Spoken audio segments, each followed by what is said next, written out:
7 manusia ini masih hidup sampai detik ini. Mereka tidak bisa mati. Mereka telah hidup selama ribuan tahun, menyaksikan peradaban bangkit dan runtuh, melihat kerajaan besar lahir dan musnah, namun mereka tetap ada. Siapa mereka?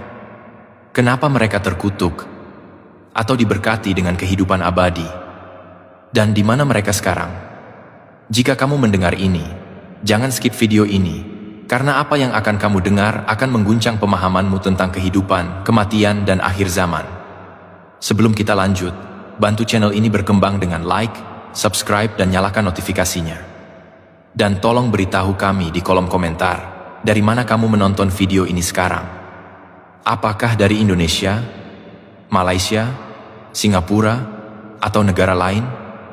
Kami sangat ingin tahu. Dalam berbagai kitab suci dan tradisi keagamaan, ada kisah-kisah tentang manusia yang ditakdirkan untuk terus hidup hingga hari kiamat tiba. Mereka bukan dewa, bukan malaikat, tetapi manusia biasa, yang karena suatu peristiwa atau perintah ilahi, harus menanggung beban kehidupan yang tidak berkesudahan. Beberapa dari mereka hidup sebagai saksi atas kebesaran Allah, sementara yang lain hidup dalam penyesalan dan siksaan yang tak pernah berakhir. Mari kita telusuri satu persatu, siapa saja 7 orang ini, apa yang membuat mereka istimewa, dan pelajaran apa yang bisa kita ambil dari kisah mereka. Orang pertama yang harus kita bicarakan adalah Nabi Isa alaihi salam, atau yang dikenal sebagai Yesus Kristus dalam tradisi Kristen. Kisahnya adalah salah satu yang paling menakjubkan dalam sejarah kemanusiaan. Dalam Islam, Nabi Isa adalah salah satu Rasul Allah yang paling mulia, seorang Nabi yang lahir tanpa ayah, dari Maryam yang suci. Dia diutus kepada Bani Israel dengan mukjizat-mukjizat luar biasa, menghidupkan orang mati, menyembuhkan orang buta dan yang berpenyakit kusta, bahkan berbicara sejak dalam buayan. Namun, yang membuat Nabi Isa berbeda dari nabi-nabi lainnya adalah dia tidak mengalami kematian seperti manusia pada umumnya. Ketika musuh-musuhnya dari kalangan Yahudi bersekongkol untuk menyalibnya, Allah mengangkat Nabi Isa ke langit, dan orang lain yang diserupakan dengan wajahnya lah yang disalibkan. Al-Quran dengan tegas menyatakan dalam surah An-Nisa ayat 157 hingga 158 bahwa mereka tidak membunuh Nabi Isa dan tidak menyalibnya, melainkan yang diserupakan bagi mereka. Allah telah mengangkatnya kepadanya, dan Allah Maha Perkasa lagi Maha Bijaksana. Nabi Isa alaihi salam sekarang berada di langit, dalam keadaan hidup dengan jasad dan ruhnya, menanti waktu yang telah Allah tetapkan untuk turun kembali ke bumi. Kedatangan keduanya ini akan menjadi salah satu tanda-tanda besar menjelang hari kiamat. Rasulullah Shallallahu Alaihi Wasallam bersabda dalam banyak hadis sahih, bahwa Nabi Isa akan turun di dekat Menara Putih, di sebelah timur Damaskus, mengenakan pakaian berwarna kuning, kedua tangannya bertumpu pada sayap 2 malaikat.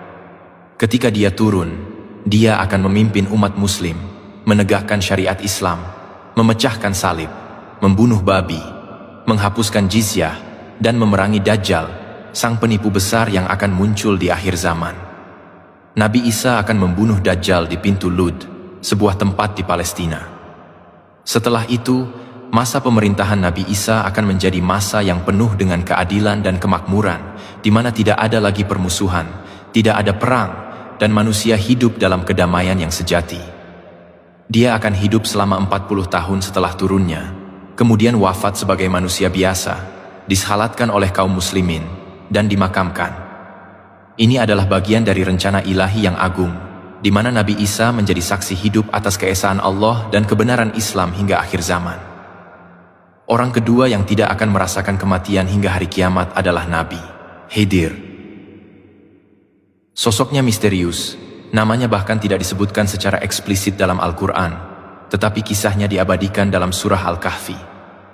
Nabi Khidir adalah hamba Allah yang telah diberi ilmu laduni, yaitu ilmu langsung dari Allah tanpa perantara guru atau kitab. Kisahnya dimulai ketika Nabi Musa alaihissalam, yang dikenal sebagai salah satu rasul yang paling kuat dan berilmu, ditanya oleh kaumnya, siapakah manusia yang paling berilmu di muka bumi ini? Nabi Musa menjawab bahwa dialah yang paling berilmu. Namun Allah menegurnya dan memberitahukan bahwa ada hamba Allah lain yang lebih berilmu darinya, yaitu Khidir, yang berada di pertemuan 2 lautan. Nabi Musa kemudian melakukan perjalanan panjang bersama pembantunya, Yusha bin Nun, untuk mencari Khidir. Ketika mereka bertemu, Khidir memperingatkan Musa bahwa dia tidak akan sanggup bersabar terhadap apa yang akan dilakukan Khidir, karena perbuatan Khidir akan tampak aneh dan tidak masuk akal di mata Musa. Namun Musa bersikeras untuk mengikutinya. Dalam perjalanan mereka, Khidir melakukan 3 hal yang membuat Musa terkejut dan marah. Pertama, dia melubangi perahu milik orang-orang miskin yang menumpangi mereka. Kedua, dia membunuh seorang anak kecil tanpa sebab yang jelas. Ketiga, dia memperbaiki dinding yang hampir roboh di sebuah kampung yang penduduknya tidak mau memberi mereka makan. Setiap kali Musa memprotes, Khidir mengingatkannya bahwa dia sudah memperingatkan sejak awal. Akhirnya, Khidir menjelaskan hikmah di balik setiap tindakannya. Perahu dilubangi agar tidak disita oleh Raja Zalim yang merampas setiap perahu yang bagus. Anak itu dibunuh, karena kelak dia akan menjadi anak durhaka, yang akan menyusahkan orang tuanya yang saleh, dan Allah akan menggantikannya dengan anak yang lebih baik.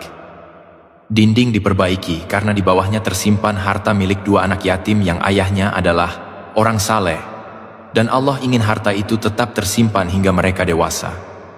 Khidir menekankan bahwa semua yang dilakukannya bukan atas kehendaknya sendiri, melainkan atas perintah Allah. Kisah Khidir mengajarkan kita bahwa ada banyak hal dalam kehidupan ini yang tidak kita pahami, tetapi semuanya adalah bagian dari rencana Allah yang sempurna. Khidir masih hidup hingga kini, berjalan di muka bumi ini, kadang muncul di tempat-tempat tertentu untuk membantu orang-orang yang dalam kesusahan, atau untuk menegakkan keadilan. Banyak ulama besar sepanjang sejarah mengklaim pernah bertemu dengan Khidir, meskipun tidak ada bukti fisik yang bisa diverifikasi. Yang jelas, Khidir adalah simbol dari ilmu Allah yang tak terbatas, dan kehidupannya yang panjang adalah rahmat bagi mereka yang bisa belajar darinya. Orang ketiga adalah Dajjal, sosok yang paling ditakuti dalam eskatologi Islam. Dajjal, yang secara harfiah berarti penipu atau pendusta, adalah makhluk yang akan muncul di akhir zaman sebagai ujian terbesar bagi umat manusia. Rasulullah Shallallahu Alaihi Wasallam telah memperingatkan umatnya tentang fitnah Dajjal lebih sering daripada fitnah apapun. Dia bersabda bahwa tidak ada nabi yang tidak memperingatkan umatnya tentang bahaya Dajjal. Dajjal digambarkan sebagai seorang lelaki dengan mata kanan yang buta, matanya seperti anggur yang terapung, dan di dahinya tertulis kata kafir yang bisa dibaca oleh setiap muslim, baik yang bisa membaca maupun yang tidak. Dia akan muncul dari arah timur, dari daerah antara Syam dan Irak, dan akan berkeliling ke seluruh dunia kecuali Mekah dan Madinah, karena keduanya dijaga oleh malaikat. Dajjal akan memiliki kekuatan luar biasa yang diberikan Allah sebagai ujian. Dia akan mengklaim sebagai Tuhan, dan akan menunjukkan mukjizat-mukjizat palsu untuk memperdaya manusia. Dia bisa memerintahkan langit untuk menurunkan hujan, dan hujan pun turun. Dia bisa memerintahkan bumi untuk menumbuhkan tanaman, dan tanaman pun tumbuh. Dia bahkan bisa menghidupkan orang mati, meskipun itu sebenarnya adalah tipu daya setan. Banyak orang akan tertipu olehnya karena kehidupan dunia yang sulit, dan mereka akan mengikuti Dajjal demi mendapatkan makanan dan kekayaan. Namun, orang-orang beriman yang teguh akan menolaknya, meskipun mereka harus menanggung kemiskinan dan kesulitan. Rasulullah bersabda bahwa 1 hari di masa Dajjal akan seperti 1 tahun, kemudian 1 hari seperti 1 bulan, kemudian 1 hari seperti 1 minggu, dan akhirnya hari-harinya akan seperti hari-hari biasa. Total masa kemunculan Dajjal adalah 40 hari, tetapi karena perbedaan panjang hari, totalnya bisa jauh lebih lama. Pertanyaan besar adalah, di mana Dajjal sekarang? Menurut hadis sahih yang diriwayatkan oleh Muslim, Rasulullah menceritakan kisah dari Tamim Ad-Dari, seorang sahabat yang dulunya Kristen sebelum masuk Islam. Tamim menceritakan bahwa dia dan sekelompok pelaut pernah terdampar di sebuah pulau setelah badai. Di pulau itu, mereka bertemu dengan makhluk berbulu lebat bernama Al-Jassasah yang menunjukkan mereka ke sebuah biara, di mana mereka menemukan seorang lelaki yang sangat besar dan sangat kuat, dirantai dengan besi yang sangat tebal.